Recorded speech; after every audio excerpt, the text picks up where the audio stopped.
السلام علیکم تاسو ګورئ هم پښتون دا و خبرون سره زم شاه سلیم جان د ټول ناول وړاندې کوو د نن ورځې مهم خبرونه.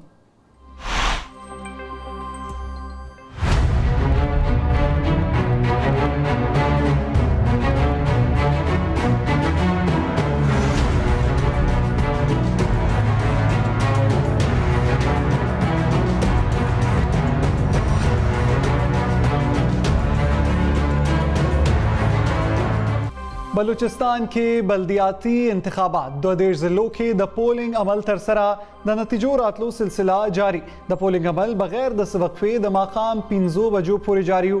بلدیاتی انتخاباتو کې 15 لکه نه زیات کسانو خپل ووټ استعمال کړی.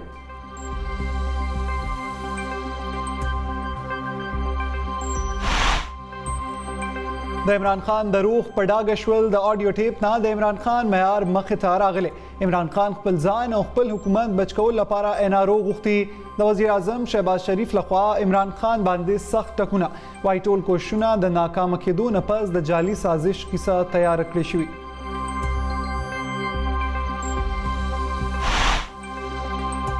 د پاکستان تحریک انصاف چیئرمین عمران خان متعلق ملک ریاض او آصف زرداری مبینه آډیو PTI تردید کړي. پخوانی وزیر اعظم عمران خان ته د څه قسمه NRO ضرورت نشته.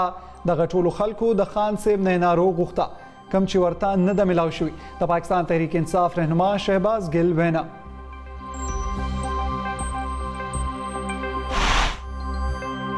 د داخله وزیر رانا ثناء الله وایي ملک کې د امن او امان صورتحال په خرابېدو گرفتاری د عمران خان نه شروع کول پکار دي.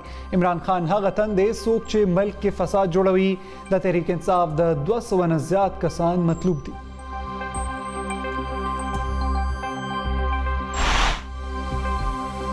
موجوده حکومت با خپل کیسونه ختم کړي او کور ته بځي. دوی کې د معیشت بچ کولو هیڅ صلاحیت نشته. د پخوانی داخله وزیر شیخ رشید احمد وینا وايي موجوده حکومت نیب او FIA کې د خپل مرزي افسران لګول غواړي.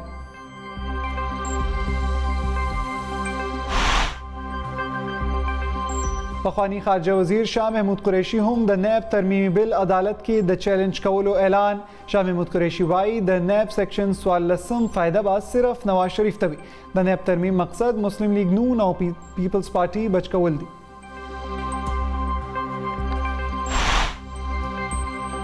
د پاکستان تحریک انصاف لخوا نیب ترمیمي بل عدالت کې د چیلنج کولو فیصله مونږ به د نیب ترمیمي بل عدالت کې چیلنج کوو.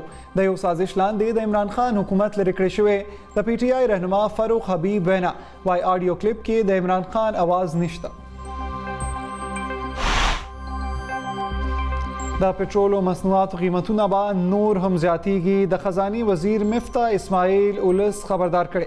وايي په پټرولیم سبسیډي فیصله کې لملیټ سره قومي خزاني ته د 115 ارب روپو نقصان شوی. جون کې به IMF سره معاهده ترسره شي. پټرول قیمتونو کې زیاتوالی سره ګرانۍ کې هم اضافه. غریب ولس د موجوده ګرانۍ نه سخت پریشان. میوو او سبزو کې د 20 نه 30 روپو پر اضافه. د وړو قیمت کې هم 3 روپۍ فی کیلو زیاتوالی. بل قامل کې د بجلی بحران هم جاری. د بجلی طلب 15,000 او 1500 میگاواټ ته نږدې. کلیوالو علاقو کې 12 غنټو پورې لوډ شیډینګ روان. کورونو او جوماتونو کې صفا اوبه ختم شوي. ولس لخوا د حکومت نه د بجلی لوډ شیډینګ ختمولو مطالبه.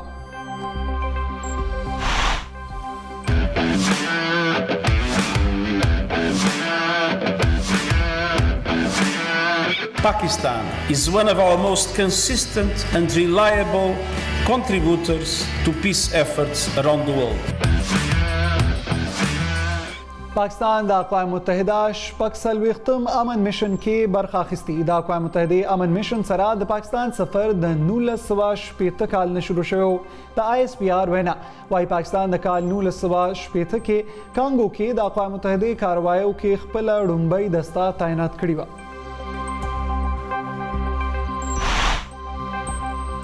د بهارتي فوج مقبوضه کشمیر کې ریاستي ترهګري قابض فورسونو نور 2 بېګناه کشمیریان شهیدان کړي. د 4 ورځو دوران د شهید شوو کشمیریانو شمیره 12 ته ورسېده. د کشمیر میډیا سرویس وینا وايي قابض انتظامی علاقه کې انټرنیټ سرویس هم معطل کړي.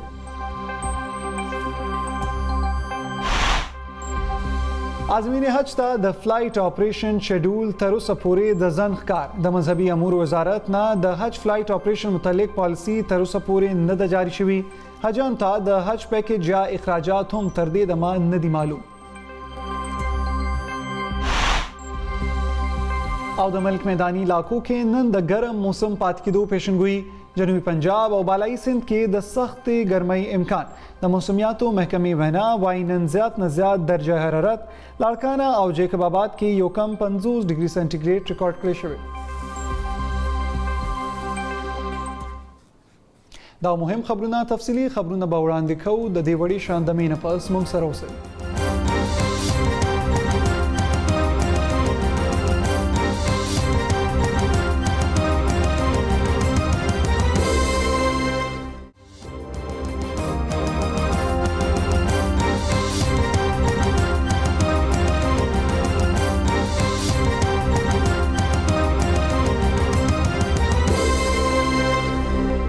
خبرونو کې یو وار بیا هرکلې اوس وړاندې کوو تفصیلي خبرونه.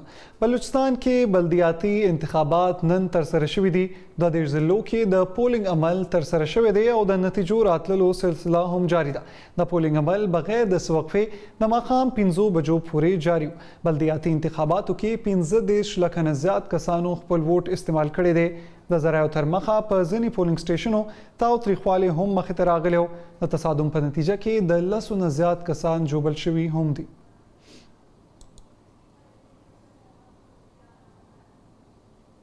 بلوچستان په 22 ضلعو کې بلدیاتي انتخابات ترسره شول. د پولینګ لپاره سخت امنیتي انتظامات هم شوي وو.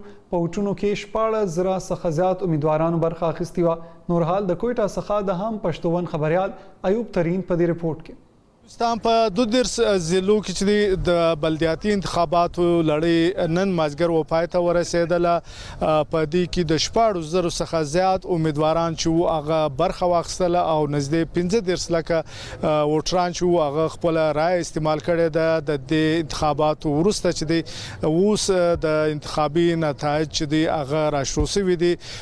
دا وخت زه په پښین ګورنمنت ګرلز های سکول پښین کې ما دلته چې کومه نتیجه راغله د غیر سرکاري نتیجه نو پاغه کې آزاد امیدوار چې دی نجیب الله هغه ګټلې ده او پر دویم نمبر باندې د پښتونخوا ملي او پارټي امیدوار چې دی هغه راغلی دی. دغه ډول په پښین کې د زیاتره پولینګ سټیشنانو باندې د پښتونخوا جمعیت او پاکستان تحریک انصاف امیدواران ترمنځ مقابله سوي ده. د دې ترڅنګ بل لور ته د صوبې په نورو برخو کې لکه کلات کولو نوش کې هلته هم د ګروپونو د خلکو ترمنځ جګړې سوي دي او پاغه کې ځینې کسان زخمیان سوي دي. پر دې مهال د حکومت لخوا او د الیکشن کمیشن لخوا سخت امنیتي ګامونه پورته سوي او شاوخوا 20,000 پولیس چې هغه پر بیلابیلو پولینګ سټیشنانو باندې ځای پر ځای کړي وو. د دې سره سره 2,000 داسې پولینګ سټیشن وو چې هغه ډېر اساس وو او پر دې باندې د اف سی چې کوم الکاران وو هغه درولي وو. او نن ټول ورځ په د بلوچستان په 22 ضلعو کې چې هغه د خلکو د وټو لړۍ چې هغه سار پر 8 بجې پیل شوی و او دا مازدیګر پر 15 بجې پای ته ورسېدله. د انتخابي کمیشن په وینا چې په کوټه او د بلوچستان په لسبیله ضلع کې به بلدیاتي انتخابات د دې وروسته کیږي. د دې مقصد لپاره د بلوچستان حکومت ویلي وو چې د 15 ارب روپۍ و الیکشن کمیشن ته ورکړي دي چې دغه انتخابات تر سره ورسول. وزیر اعظم شهباز شریف ویلي دي چې حکومت به په ټوله خیبر پښتونخوا کې د خلکو لپاره د ارزان وړو د فراهم کولو بندوبست وکړي. نن مانسره کې یوې غونډې ته د خطاب په وخت هغه د مانسرې لپاره د 1 ارب روپو د ترقیاتي پیکج اعلان هم وکړو. شهباز شریف ویل چې د مانسرې د بجلی سپلای لپاره به یو جدا کمپنی جوړه کړې شي او مانسره کې به یو میډیکل کالج هم جوړوي. د عمران خان د سیاسي جلسو په حق له د شهباز شریف وینا وا چې یو اناپرست سړی لګیا دی قوم سره دوخیبازي کوي. मानसेरा वालों, आपके लिए मेडिकल कॉलेज का ऐलान कर रहा हूं. मैं यहां पर हजारा की इलेक्ट्रिक कंपनी का मैं आज ऐलान कर रहा हूं. जो आपके मसाइल हैं उसके लिए मैं 1 अरब रुपए का पैकेज का मैं अभी ऐलान कर रहा हूं. 1 अरब रुपए. मैं केपी को पंजाब बना के छोड़ूंगा. मेरी बात याद रखना. मेरी बात, मैं वजीर आला केपी से दरख्वास्त कर रहा हूं कि अपने सूबे के गरीब आवाम के लिए कोशिश करो और सस्ता आटा दो। और सुन लो, अगर 24 घंटे में उन्होंने इसका जवाब न दिया तो ये खादम हाजिर है। जिस तरह मैंने वहां पर कहा था, आज फिर कह रहा हूं, कपड़े बेचूंगा, सस्ता आटा मुहैया करूंगा आपको। په یو بل بیان کې وزیر اعظم شهباز شریف یو ځل بیا د پاکستان تحریک انصاف په چیرمن عمران خان سخت ټکونه کړي دي او ویلي دي چې د عمران خان د روغ په ډاګه شوي دي. خپل یو بیان کې د شهباز شریف وینا وه چې د آډیو ټیپ نه د عمران خان معیار مخې ته راغلی. د ویل چې عمران خان خپل ځان او خپل حکومت بچ کول لپاره انارو غوښتو او ټول کوششونه د ناکامه کېدو نه پس د جعلي سازش کیسه یې تیاره کړې ده.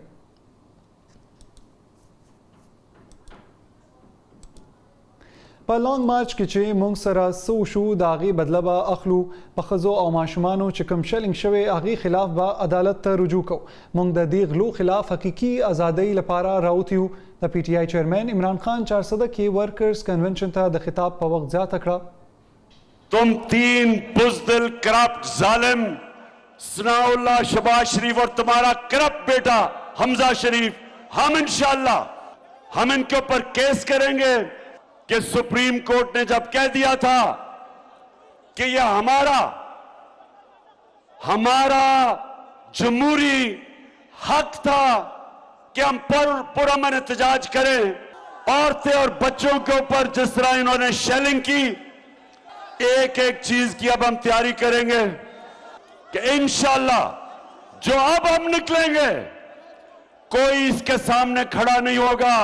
जब तक मैं जिंदा हूं मैं किसी सूरत अपनी जद्दोजहद और जिहाद इन चोरों के खिलाफ खत्म नहीं करूंगा। پخوانی وزیر داخله شیخ رشید احمد په موجوده حکومت سخت تنقید کړی دی او ویلي دي چې ملک چلول د دوی کار نه دی. په یو بیان کې شیخ رشید وینا وه چې موجوده حکومت به خپل کیسونه ختم کړي او کور ته به ځي. شیخ رشید دا هم ویل چې دوی کې معیشت بچ کولو هیڅ صلاحیت نشته. د پخوانی داخله وزیر شیخ رشید وینا وه چې موجوده حکومت نیب او اف آی ای کې د خپل مرزي افسران لګول غواړي.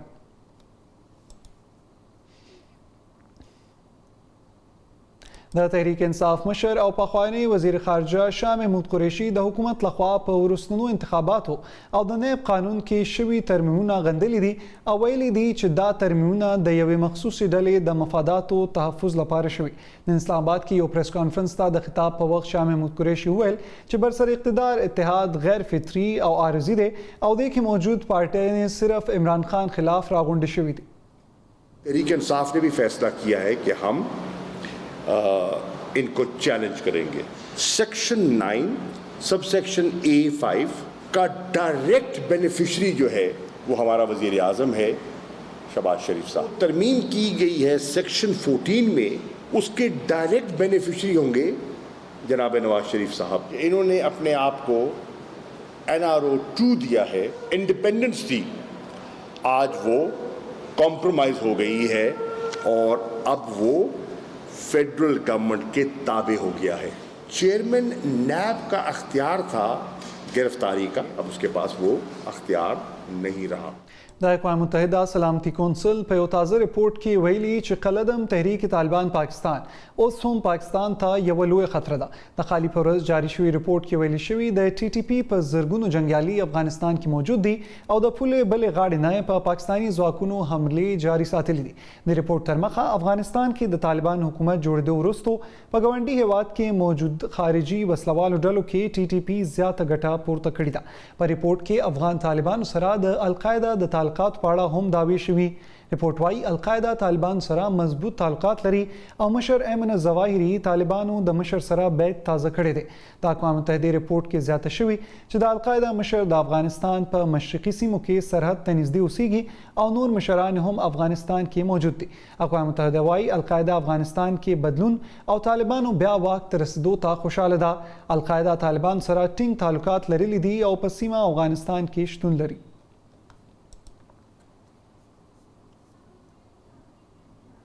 د اوبو په مسلو خبرو لپاره د پاکستان یو وفد هندوستان ته تللی دی.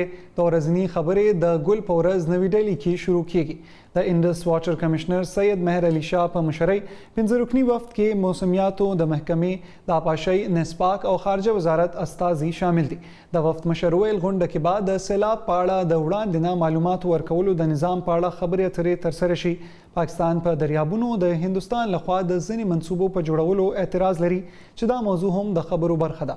د چناب په دریاب د هندوستان لخوا د 3 لویو منصوبو په جوړولو پاکستان اعتراض کړی دی چې دا د دواړو هیوادونو ترمنځ د اوبو د تقسیم د معاهدې خلاف ورزي ده. د پاکستان او هندوستان د ماهرینو مخکینی غونډه د مارچ په میاشت کې اسلام آباد کې ترسره شوې وه. इंडियन साइड से ये रिक्वेस्ट की थी कि आप जो है वो एनुअल रिपोर्ट फाइनल करने के लिए 31 मई तक एक दूसरी मीटिंग का अपने पास अरेंजमेंट करें, जो कि हमारे इंडस कमीशन की एक ये रिवायत रही है और उसको जो है वो दोबारा बहाल किया जाए. तो वो उसके ऊपर दोनों कमिश्नर्स ने एग्री किया था मार्च में इस्लामाबाद में कि हम एक मीटिंग 31 मई से पहले करेंगे. तो ये उसी जो है वो एक एग्रीमेंट का ये तसलसल है. अब हम 118वीं मीटिंग करने जा रहे हैं. इसके अंदर बुनियादी जो है हमारे एजेंडा आइटम्स हैं वो 2 हैं. एक उसमें जो आने वाले फ्लड सीज़न के लिए इंडियन साइड से जो पाकिस्तान के दरिया आते हैं और जो हमारे ईस्टर्न रिवर्स आते हैं और वेस्टर्न रिवर्स आते हैं, तो उन पे एडवांस इंफॉर्मेशन हमारे पास जो है वो ट्रीटी पाकिस्तान को राइट देती है कि इंडियन साइड पाकिस्तान को एडवांस फ्लड इंफॉर्मेशन देगी. ملک کې د بجلی بحران جاری دی. د بجلی طلب 15,000 او 1500 میگاواټ ته نږدې شوی دی. کلیوالو علاقو کې د 10 غنټو پورې لوډ شیډینګ روان دی. کورونو او جوماتونو کې صفا اوبه هم ختم شوي دي. ولس لخوا د حکومت نه د بجلی لوډ شیډینګ ختمولو مطالبه شوي. ولس وایي چې حکومت لا په غریب ولس رحم کول پکار دي او زر تر زره دی په لوډ شیډینګ قابو موندي.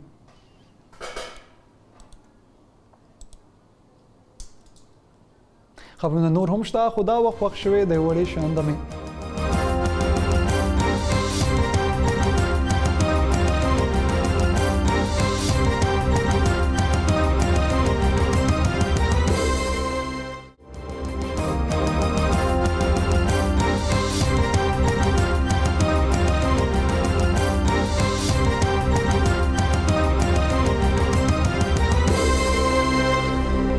خبرونو کې واري بیا هرکلې اوس مخ په وړاندې زو سیمایزو خبرونه اړخته. د برصغیر څخه د انګریزانو د ایستلو په لړ کې د 1913 کال د مې په 28 نیټه د خیبر پښتونخوا په تاریخي کلي ټکر کې د لوی خدایي خدمتګار تحریک د یوه جلسې کې یوه لویه جګړه شوې وه. د مرحوم اکبر خان ټکر په حجره کې د دغو شهیدانو په یاد د فاتحې مراسم ترسره شوي. په دغه دستوره کې د عوامي نېشنل پارټۍ د کارکنانو نه علاوه ګڼ شمېر خلکو او په خاص توګه د هغو شهیدانو کورنو ګډون کړی و چې د ټکر په جګړه کې خپل ژوند د لاسه ورکړی. ویناوالو د ټکر د شهیدانو روح ته درناوی ورکړو او ویل چې د دغو شهیدانو د قربانو په برکت برطانوي فوج له برصغیره تېښته کړې وه. دوی به د پښتنو د حقونو لپاره د خپل ژوند له قربانۍ څخه دریغ ونه کړي. ورپسې د شهیدانو په یادګار د ګلونو ګېډې کېښودل شول او په دې موقع شهیدانو په یاد کې شمې رڼا شوې. نوموړو د فاتحې پترس کې شهیدانو د درجو د لوړولو لپاره ځانګړې دعاګانې وغوښتې. په باجوړ کې د امیر سراج الحق په امر جماعت اسلامي د امریکې د غلامۍ د پټرولیم مصنوعاتو په نرخونو کې د زیاتوالي، په ټول ملک کې د ګرانۍ، د انټرنیټ بندیز او په بلدیاتي ادارو کې د کرپشن او پولیسو د کمزور نظام پر ضد احتجاجي مظاهره پورته کړې ده. جماعت اسلامي امیر حاجي سردار خان او نورو مشرانو او د پارټۍ کارکنانو د ښار پریس کلب نه تر مین بازار پورې احتجاجي جلسه وکړه. مقررینو ویل چې د موجوده حکومت د پټرول مصنوعاتو کې زیاتوالی د پی ټی آی حکومت د پالیسۍ تسلسل دی. موجوده حکومت هم هغه پالیسي اختیار کړې ده او په خلکو باندې افراط زر مسلط کړی دی. پی ډي ایم او پی ټی آی د یوې سکې دواړه اړخونه دي. بلخوا په بنو کې د پاکستان تحریک انصاف صوبایي اسمبلی غړي ملک شاه محمد خان په حجرې نامعلومه کسانو راکټ حمله کړې ده. تفصیلات مطابق دا حمله تېره شپه د بنو تحصیل بکاخیل سیمې نرمي خیل کې د په حجره شوي. په حمله کې هیڅ قسمه جاني زیان نه دی شوی ولې حجرې ته زیان رسیدلی دی. پولیس د پیښې وروستو علاقه په خپله قبضه کې اخیستې او د ککړو کسانو لټونې پیل کړې دي. یاد دی وي چې د صوبایي اسمبلی غړي شاه محمد خان په حجرې مخکې هم داسې قسمه بریدونه شوي چې په نتیجه کې یو سکیورټي ګارډ زخمی شوی و. د خیبر ضلع برکمبرخیل سیمې تنګي خلک په دې جدید دور کې هم د هسپتال سکول او سړک په شان سهولیاتو نه محروم دي. دوی پر روان الیکشن کې د ووټ نه ورکولو دړکه هم ورکړي. نور تفصیل د جهانزیب افریدي په دې رپورټ کې. خیبر ضلع باړې تحصیل برکمبرخیل تنګي علاقې خلک نن هم د بنیادی سہولتونو نه محروم دي. نه بجلی شته، نه د روډ سہولت، نه هسپتال او نه ډاکټر. د کمل وجه چې د تنګي علاقې خلک د ډیرو مشکلاتو سره مخ دي. د برکمبرخیل د تنګي په علاقه کې ولوړ دلته تقریبا 2.5-300 کورنۍ اوسېږي، خو سہولتونه نشته، سړک نشته. راي نو موږ د حکومت پاکستان نه په زور مطالبه کوو چې موږ د پورا زرت زرا سړک جوړ کړي. د علاقه کې موجوده چې هم دغه د تنګي علاقه ویل شي، دلته د موږ سکولونه بلډینګونه جوړ دي، خو د شټب د وجې نه هم د موږ په د سکولونو کې دومره مشکلات پیښ دي چې موږ د حکومت نه د مطالبه رو چې زر تر زر دغه شټب راولګ او د سکولونه آباد کا. د 1998 تر 2013 پورې د قومي اسمبلی او سېنات ممبرانو تعلق هم د کمبرخیل قوم سره وو، په کوم کې چې لطیف افریدي، حمید الله جان افریدي، حاجی ناصر خان افریدي، حاجی مومن خان افریدي، حاجی خان افریدي شامل وو. خو د تنګي علاقې خلک د هر قسم ترقیاتي کارونو محرومه پاتې شوي دي. دا مطالبه رو چې موږ د هسپتالونو غټ کړی شي او دویم پکې نه وي، مریضان ډیر وي، د مریضانو تکلیفي زنانه او ډیلیور کیس چې روشي مې په خاور لا ور منتقل کړو کمپلیکس لا یا شرپوله نو موږ ضرورت ته چې دا بحال کړی شي. د فاټا انضمام نرستو د علاقې خلکو امیدونه هم پوره کېدل نه ښکاري. د ځای خلکو وینا ده که منتخب نمائندگانو په ترقیاتي کارونو کې د تنګي علاقې له اولیت ور نکو نو په روان الیکشن کې به دوی د ووټ غوښتلو هم د دوی علاقې ته د راتګ تکلیف نه کوي. د کیمرامین عمر خان سره جهانزیب افریدي، هم پښتو ون نیوز، باړه خیبر. د مردان ډي سي حبیب الله عارف په هدایاتو د ضلع انتظامی کاروایی دوران 180 کیلوګرامه مردار چرګان په قبضه کې اخیستل شوي او 2 ملزمان نیولي شوي دي. تفصیلات مطابق ډي سي ته د عوامو لخوا شکایتونه ترلاسه شول چې ښکاري سیمې ګوجرګړۍ سره نږدې د ټي بي هسپتال سره نږدې چرګانو فروشانو د مړو چرګانو ذخیره جمع کړې وه او خرڅولو لپاره پټه ساتلي. ډپټي کمشنر حبیب الله په سمدستي توګه ایډیشنل اسسټنټ کمشنر مردان تنویر شهزاد ته د عملي او پولیس اهلکارو سره د کاروایی هدایت وکړو. د عملیاتو په ترڅ کې 108 کیلو مردار چرګان قبضه کې اخیستل شوي او 2 تنه گرفتار کړي شوي دي. له نیول شوو کسانو خلاف به قانوني کاروایی او نور تفتیش ترسره کیږي. د مردان په ګړی کپورا نهر کې د لامبا کولو په وخت ډوب شوي 2 ماشومان مړي د اوبو نه راوویستل شول. تفصیلات مطابق د ګړی کپورا پولیس سټیشن تر مخه 2 کم عمر ماشومان 10 کلن دانش او 8 کلن الیاس د ګرمۍ کمولو لپاره نږدې نهر کې لامبا کولو په مهال ډوب شوي. ماشومان یو بل کې رونه دي.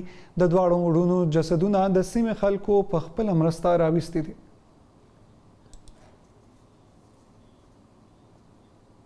یو خوا ملک ګرانی روانه ده، خو پېښور کې د سبزو نرخونه راټیټ شوي دي. دکانداران وایي د ټماټرو بیه په کیلو کې له 100 څخه تر 80 پورې راټیټه شوې ده. ترلاسه شوي معلوماتو مطابق د بنډو 1 کیلو نرخ 140 روپۍ ساتلی شوی دی. دکانداران زیاته کړي چې د لیمبانو نرخ هم 400 شلکم 300 روپۍ فی کیلو شوی دی. د نه علاوه د نورو سبزو بیو کې هم ډیر کمی مخې ته راغلی.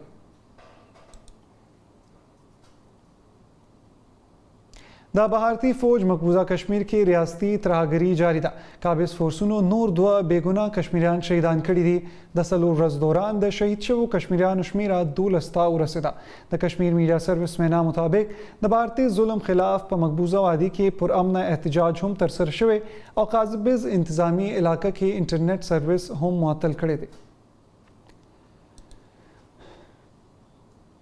نیپال کې د هوایي جهاز د غورځېدو پیښه منځته راغلې ده چې پکې د جهاز د عملې په شمول 22 کسان بېدرکه شول. تفصیلات مطابق دا پیښه د نیپال په غریزه مستونګ ضلع کې وشوه. د ابتدایي خبرونو مطابق د پرایویټ نیپالي کمپنۍ دغه ورکوټي جهاز په غرونو کې ورک شو او هیڅ پته یې ونه لګېده. وروسته معلومه شوه چې جهاز په یو لرې غریزه بانډه کې راغورځېدلی دی. جهاز کې د عملې د 3 غړو نه علاوه 14 نیپالیان، 2 جرمنیان او 4 هندوستانیان ناست وو چې ټول بېدرکه شوي دي او اوس یې لټون روان دی.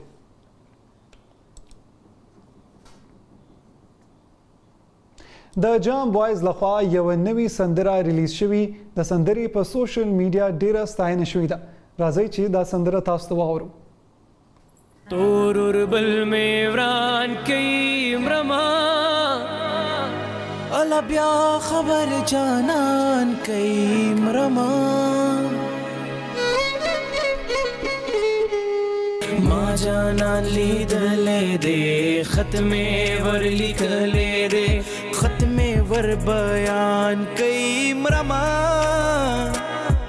الا بیا خبر جانان کئی مرما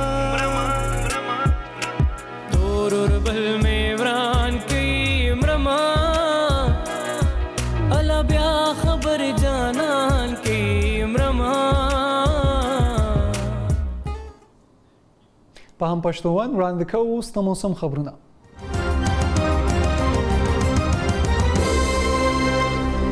د ملک میداني سیمو کې نن د ګرم موسم پاتې کېدو پیشنګویي شوې ده. جنوبي پنجاب او بالایي سند کې د سخت ګرمۍ امکان هم شتون لري. د موسمیاتو محکمې وینا ده چې نن زیات نه زیات درجه حرارت لاړکانه او جیکب آباد کې یو کم 50 ډګري سنټیګریډ ریکارډ کړی شوی دی. ملک کې د ګرمۍ شدت کې اضافې سره حکومت لخوا لوډ شیډینګ کې هم زیاتوالی راغلی. د موسم حال سره د هم پښتون خبرونه پای ته رسي. د نورو تازه معلومات لپاره تاسو زموږ د سوشل میډیا پاڼې کتل مه هېروئ. د لوی الله په امان.